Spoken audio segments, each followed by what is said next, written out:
સ્ત્રીઓ બધું જ કરી શકે. તું ધોતું કરીને ગલીમાં ગાડી ધોઈ શકે? ના. તો આમ ઉભા ઉભા હજામની ત્યાં નાકના વાળ કપાઈ શકે?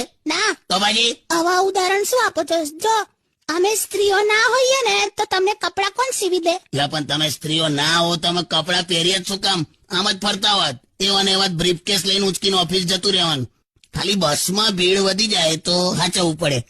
કાકા અમે સ્ત્રીઓ ના હોત તો તમને રોટલી કોણ બનાવી આપત? તઈ હાઈવે ના ધાબા પર તંદૂરી રોટી તારી માસી બનાવે? તઈ મૂછ વાળા ભાઈ હોય છે. ગમે તે હોય, હવે સ્ત્રીઓ ગાડી ચલાવે છે. લા પણ પંચર તો પુરુષ જ બનાવે છે ને. છે ને, હવે મારું મગજ ફરી ગયું છે. મગજ ફરી જાય એનો હું વાંધો નહીં, આખું મોડું ના ફરી જાય એ તો છે. તો ખબર જ નહીં પડે તું આવે છે કે જાય છે. લા જવા દો ને લા કાકા. પણ ખોટું અત્યારે સ્ત્રી પુરુષ ને એવું બધું ચાલુ કર્યું છે નાણે. દુનિયા ચાંદ પર પહોંચી ગઈ અને પૂનમ ક્યારે હોય છે ખબર નહીં.